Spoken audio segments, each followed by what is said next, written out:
직장도 나가고 싶지 않고 좀 마음만 드는 게 아니고 실제로 나가는 게 어려워지고 나가서도 일에 펑크가 많이 나고 일에 집중이 안 되고 본인도 느끼고 주위 사람들도 많이 느끼기도 합니다. 어쨌든 간에 그게 나나 주위 사람들이 인식하게 될 정도다. 그러면 사실 치료를 받아야 됩니다.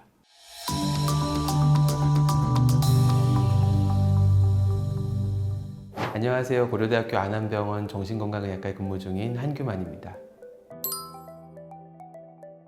우리가 예전에는 즐겁고 재미났었던 일들을 별로 하고 싶지 않아 하는 거를 묵회감증이라고 하거든요. 과거에는 나한테 굉장히 즐겁고, 예를 들어서 저한테 많이 오시는 분들, 주부 우울증 환자분들은 예전에 나 항상 한 달마다 여고 동창들 만나서 같이 카페 가서 커피 마시고 수다 떨고 그런 게 너무 재밌는데 지금 그것도 하고 싶지 않아요. 사람도 만나고 싶지 않아요. 그런 것들이 우울증의 지표가 되죠. 근데 이제 우울증이라고 얘기할 때 가장 중요한 것 중에 하나는 우울한 기분들이 나의 어떤 일상생활 기능에 영향을 미치느냐 안 미치느냐가 가장 중요하긴 합니다. 직장인으로서, 그 다음에 학생으로서, 주부분들도 그렇고요. 내가 너무 우울하고 의욕도 없고 무기력하고 아무것도 하고 싶지 않아서 직장도 나가고 싶지 않고 좀 마음만 드는 게 아니고 실제로 나가는 게 어려워지고 나가서도 일에 펑크가 많이 나고 일에 집중이 안 되고 본인도 느끼고 주위 사람들도 많이 느끼기도 합니다. 어쨌든 간에 그게 나나 주위 사람들이 인식하게 될 정도다. 그러면 사실 치료를 받아야 됩니다.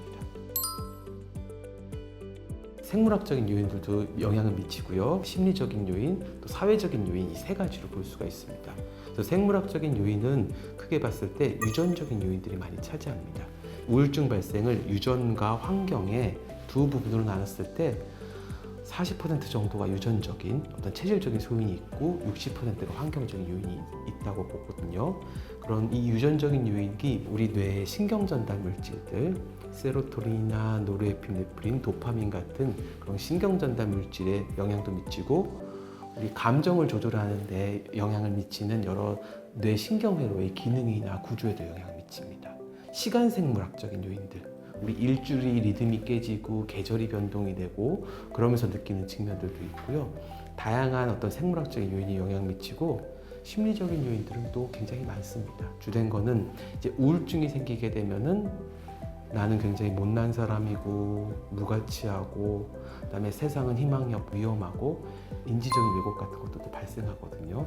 또 사회적인 요인으로서는 우리가 살면서 겪는 스트레스 요인 같은 것들. 그 중에서도 가장 강력한 어떤 사회적 요인으로서는 우리 아동이나 청소년기 때 겪었었던 여러 트라우마들, 학대나 이런 것들이 아주 치명적인 영향을 미친다고 알려졌습니다. 이전 유전적인 요인이 영향을 미친다는 거지 유전 질환이라는 걸 의미하진 않습니다. 그래서 당뇨나 고혈압이 유전적인 요인은 많이 영향을 미치잖아요. 가족력도 중요하고 그렇지만 우리가 그걸 유전 질환이라고 얘기하진 않잖아요. 부모가 우울증이면 꼭 걸린다고 얘기는 하진 않죠. 하지만 확률은 높아질 수가 있습니다.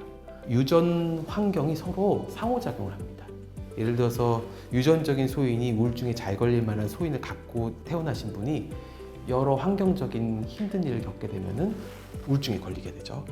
하지만은 유전적인 소인이 갖고 태어나셨어도 환경적으로 그런 큰 문제가 없이 잘 지내시다 보면은 우울증이 안 걸리기도 하고 유전적인 측면이나 환경적인 측면들이 상호작용을 좀 하게 됩니다.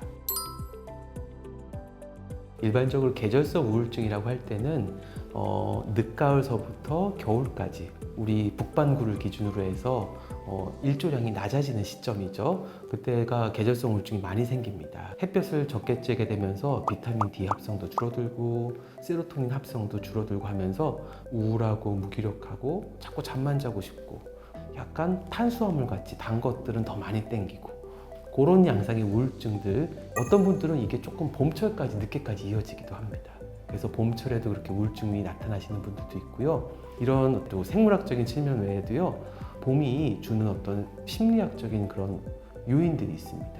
봄은 새로운 출발하게 되죠. 그래서 사람들도 굉장히 활력이 있는 것 같고 꽃도 피고 나뭇잎도 나오고 사람들은 다 행복하고 여행도 많이 다니고 하는데 나만 취직도 못했고 그 다음에 학교 생활하는 것도 적응하기 힘들고 회사 나가도 쫓아가는 것도 어렵고 다른 사람들은 다 잘 지내고 있는데 나만 힘들어라는 어떤 상대적 박탈감을 많이 느낄 수 있을 만한 시기가 봄이거든요. 그래서 사실은 봄철 우울증이 좀 많이 나타날 수가 있습니다.